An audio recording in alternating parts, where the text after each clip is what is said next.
দার্জিলিং রায়গঞ্জের পাশাপাশি দ্বিতীয় দফায় 26 এপ্রিল নির্বাচন অনুষ্ঠিত হবে বালুরঘাট লোকসভা কেন্দ্রে।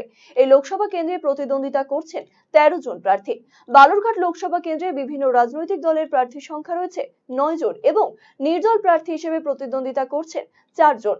নির্বাচন কমিশনের প্রকাশিত 7A ফর্মের ক্রমতালিকা অনুসারে কোন দলের প্রার্থী ইভিএম এ কত নম্বরে থাকছেন দেখে নেব সেই তালিকা। বালুরঘাট লোকসভা কেন্দ্র দ্বিতীয় দফায় 26 এপ্রিল দার্জিলিং রায়গঞ্জের পাশাপাশি ভোট গ্রহণ হবে বালুরঘাট লোকসভা কেন্দ্রে। এই কেন্দ্রে মোট প্রার্থী রয়েছে 13 জন। ফলে প্রতিটি ভোট গ্রহণ কেন্দ্রে ব্যবহৃত হবে একটি করে ইভিএম। প্রতিটি ইভিএমে 13 জন প্রার্থীর জন্য ব্যবহৃত হবে 13টি বোতাম এবং একটি বোতাম ব্যবহৃত হবে নোটার জন্য। নির্বাচন কমিশনের প্রকাশিত 7A ফর্মের ক্রমতালিকা অনুযায়ী কোন দলের প্রার্থীর জন্য কত নম্বর বোতাম ব্যবহৃত হবে এবারে দেখে নেব সেই ক্রমতালিকা। ক্রমতালিকা অনুযায়ী 1 নম্বরে রয়েছে বহুজন সমাজবাদী পার্টির প্রার্থী অন্ত হাসদার নাম। 2 নম্বরে রয়েছে তৃণমূল কংগ্রেস প্রার্থী বিপ্লব মিত্র। ক্রমতালিকার 3 নম্বরে রয়েছে ভারতীয় জনতা পার্টির প্রার্থী সুকান্ত মজুমদার। এরপর ক্রমতালিকায় রয়েছে স্বীকৃত নয় এমন জাতীয় এবং রাজ্য রাজনৈতিক দলের প্রার্থীদের নাম। তালিকায় 4 নম্বরে রয়েছে আরএসপি প্রার্থী জয়দেব কুমার সিদ্ধান্ত।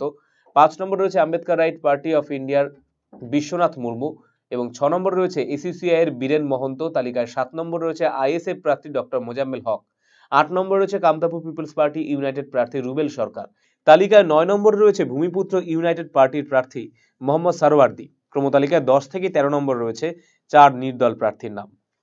আরসিটিভি সংবাদ, বালুরঘাট।